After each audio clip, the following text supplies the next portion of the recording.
नमस्कार दोस्तों, तो आप सब कैसे हैं। आप सबका स्वागत करते हैं हम अपने चैनल वंदना काव्या में। तो आप सब कैसे हैं ये बताने के लिए हमेशा की तरह कमेंट बॉक्स में जय माता दी ज़रूर लिखें।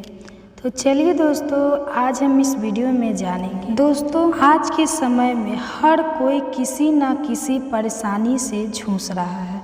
चाहे तो घर में बीमारियां है, चाहे तो घर में बहुत ज़्यादा कलह कलेश है, परिवार के सदस्यों की आपस में बनती नहीं है, या फिर धन संबंधी परेशानी है।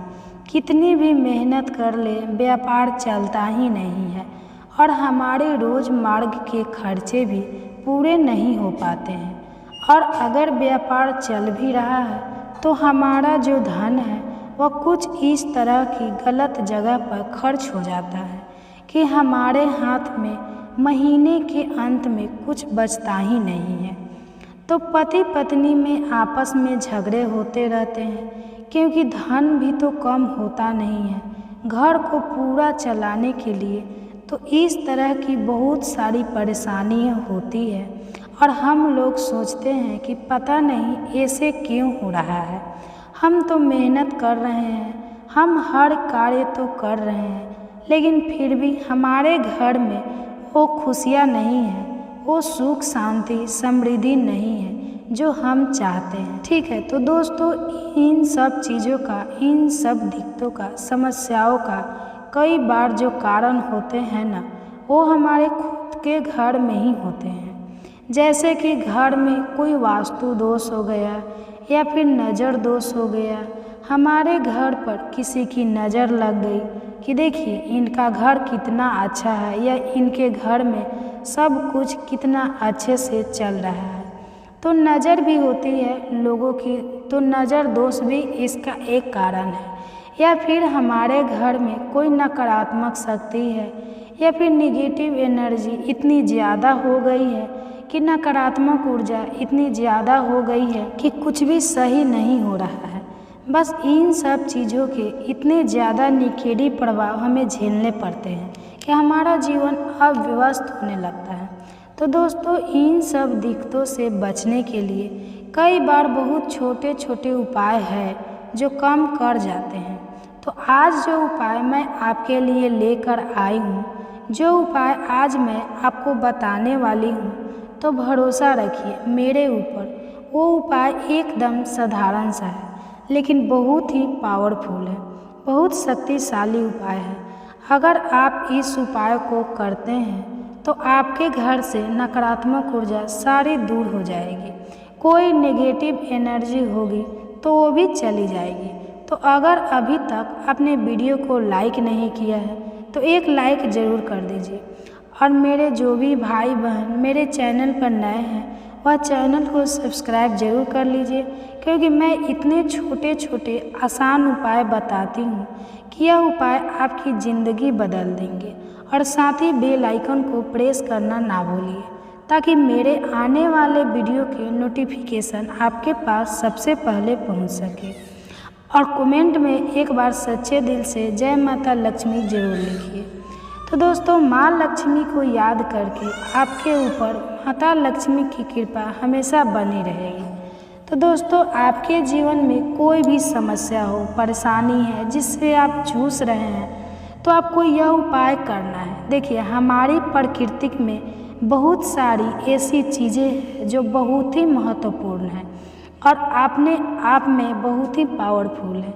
अब हमारी प्रकृति में कुछ बहुत ही ऐसे महत्वपूर्ण पेड़ पौधे हैं जिनका अगर हम कोई उपाय करते हैं तो हमारे घर में बहुत सारी परेशानियां खुद बेखुद, कुछ पेड़ों की जड़ें ऐसी होती हैं कि अगर आप इन्हें अपने घर में रख लेते हैं तो आपके घर में जो भी बुरी शक्ति होगी वो दूर हो जाएगी। अब जैसे नज़र दोष को दूर करने के लिए हम अपने घर में नींबू मिर्ची लाते हैं और नींबू मिर्ची का एक छोटा सा तोरण बनाते हैं और अपने घर में लगा देते हैं, या फिर दुकान पर लगा देते हैं, ताकि नज़र के दोष से हम बच सकें। तो इसी तरह से कुछ और उपाय होते हैं, अगर हम उन्हें करते हैं तो हम अपने घर को नज़र दोष से बचा सकते हैं। तो यह प्रयोग भी कुछ उसी तरह का है।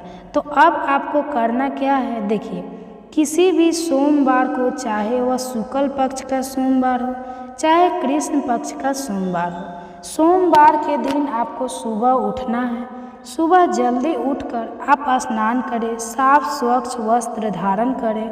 उसके बाद आपको जाना है पीपल के वृक्ष के पास, और पीपल के वृक्ष के पास पहले आपको हाथ जोड़कर उसे नमस्कार करना है। और उसके बाद आप अपने मन में जो भी समस्या आप लेकर वहाँ गए हैं, जिस समस्या से आप दुखी है, परेशान है, उस समस्या को आप पीपल के वृक्ष के सामने बोलिए और प्रार्थना कीजिए कि मैं आपके सामने निवेदन करता हूँ कि आप मेरी इस समस्या को दूर करें, और इस समस्या को दूर करने के लिए मैं आपके कुछ पत्ते तोड़कर घर ले जा रहा हूँ। आप मेरी सहायता करेंगे, मेरी परेशानी दूर करेंगे। ऐसा बोलकर आप पीपल के कुछ पत्ते तोड़ लीजिए। कुछ मतलब कि से आपको कम से कम 9 पत्ते लेकर घर आना है। अब आप इन पत्तों को लेकर घर आ जाइए और इन पत्तों को साफ स्वच्छ जल से धो लीजिए और फिर आप इन्हें रख दीजिए। देखिए, आप जो प्रयोग करना है वो सोमवार को नहीं करना है, वो करना है आपको मंगलवार के दिन। लेकिन पत्ते आपको सोमवार के दिन ही तोड़कर घर में लाना है और इन पत्तों को ला करके आप किसी ठंडी जगह पर रख दीजिए। इस तरह से आपको पत्ते तोड़कर धोकर इन्हें किसी ठंडी जगह पर रख दीजिए, क्योंकि दोस्तों आजकल गर्मी बहुत ज़्यादा है और इतनी गर्मी में पेड़ से टूटने के बाद पत्ते तुरंत ही सूखने लगते हैं। तो आप चाहे तो इन्हें फ्रीज में भी रख सकते हैं ताकि पत्ते हमेशा मतलब जब तक आप यह प्रयोग करें तब तक ताज़े बने रहें। अब आप पत्ते तो ले आए, अब आपको एक चीज़ और लेनी है और वह लेना है आपको सिंदूर। सिंदूर की छोटी सी डिब्बी आपको ले लेना है। जो सिंदूर आप हनुमान जी को अर्पित करते हैं वही लाल वाला सिंदूर आपको ले लेना है। यह सिंदूर वैसे आपको घर में भी मिल जाएगा, और ना आप एक छोटी डिब्बी बाजार से पूजा की दुकान से ले आए। इसके बाद आपको यह सिंदूर एक छोटी सी कटोरी में निकाल लेना है और इस सिंदूर में डाल देनी है। आपको 10-12 बूंदे देसी घी की, और इसके बाद आप माचिस की तिल्ली ले लीजिए, वरना इस तरह की जो बनी हुई ईयरबड्स की स्टिकर होती है आप ये भी ले सकते हैं। और इसे लेने के बाद आप अच्छे से जो देसी घी है उसे आप इस तरह सिंदूर में अच्छे से मिक्स कर लीजिए। इसके बाद आपको क्या करना है, आपको पीपल के पत्ते की जो सीधी साइड है इस तरह आपको इस पे स्वास्तिक बनाना है। आप चाहे तो अपनी अनामिका उंगली से भी स्वास्तिक बना सकते हैं, लेकिन अगर आप उंगली से नहीं बनाना चाहते हैं तो आप इस तरह इस स्टिक से भी स्वास्तिक बना सकते हैं। स्वास्तिक बनाने का जो सही तरीका है वो यह है कि कई बार हम क्या करते हैं, हम गलत तरीके से स्वास्तिक बना देते हैं। तो वह जो स्वास्तिक होता है वह हमारे घर में वर्क करने के बजाय वह गलत एनर्जी को अपनी तरफ अट्रैक्ट करता है। तो स्वास्तिक जो बनाए वह हमेशा आप सही तरीके से ही बनाएं। तो उसके लिए आपको करना क्या है, एकदम मध्य में ऐसे आपको ब्रह्म स्थान बना लेना है। एक डोट लगा लीजिए, यह बहुत ही सरल तरीका है दोस्तों। उसके बाद आपको इस तरह से घड़ी की सुई की दिशा में आपको स्वास्तिक बनाना है। इस तरह से इसमें हमें यह बिंदी लगाने हैं। यह देखिए, इस तरह से हमारा स्वास्तिक बन जाएगा और बिंदी भी लग जाएगी। इस तरह से आप सभी पत्तों के ऊपर स्वास्तिक बना लीजिए। कम से कम 9 पत्ते आपको लेने हैं और 9 पत्तों के ऊपर आपको स्वास्तिक बनाना है। उसके बाद जब सारे पत्तों पर बन जाए तो जो आपका सिंदूर है उसको आप संभाल कर रख दीजिए। इसी सिंदूर को आप पूजा में इस्तेमाल कर सकते हैं।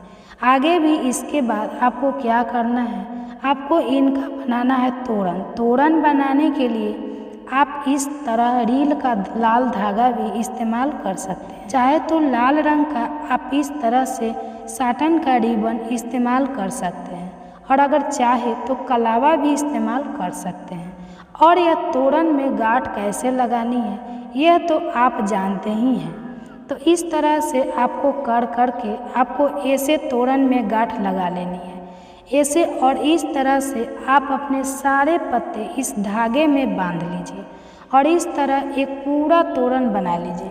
अब इस तोरण को आप मंगलवार के दिन जब सुबह उठे तो सुबह उठने के बाद स्नान करके स्वच्छ वस्त्र धारण करके आपके घर का जो मुख्य द्वार है जहाँ से सभी आते जाते हैं, मुख्य द्वार पर आप इस तोरण को बांध दीजिए। तोरण को आपको दोनों किनारों पर इस तरह से बांधना है कि आपके घर का पूरा मुख्य द्वार इससे कवर हो जाए, ताकि जो भी व्यक्ति आपके घर आए या घर से बाहर जाए तो इस तोरण के नीचे से होकर ही वो जाए। क्योंकि दोस्तों देखिए, मुख्य द्वार वो जगह होती है जहाँ से कोई भी नकारात्मक ऊर्जा, नकारात्मक शक्ति या नकारात्मक एनर्जी जो होती है वह हमारे घर में प्रवेश करती है। वहीं से कोई नज़र दोष होती है तो वहीं से वह हमारे घर में आती है।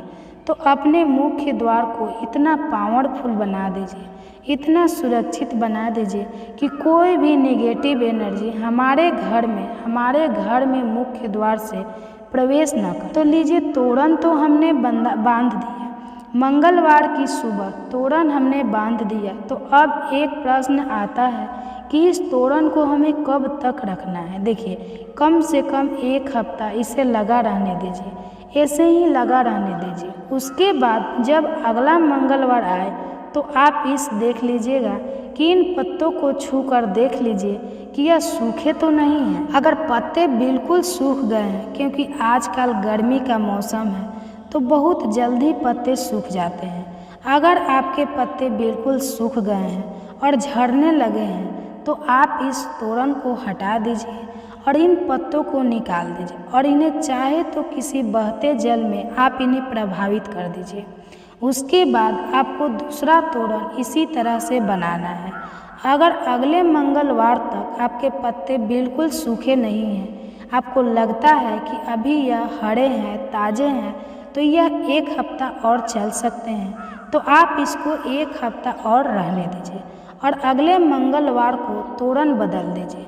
आपको यह पीपल के पत्ते का जो तोरण है वह कम से कम 3, 4, 5, 6 महीने तक आप हर मंगलवार को इसे लगाते रहें और बदलते रहें। आप देखिएगा धीरे धीरे आपके घर की जो भी परेशानी है वह दूर होती जाएगी। तो दोस्तों, ये जानकारी आपको कैसी लगी कमेंट बॉक्स में ज़रूर लिखिएगा। तो वीडियो को अंत तक बने रहने के लिए धन्यवाद।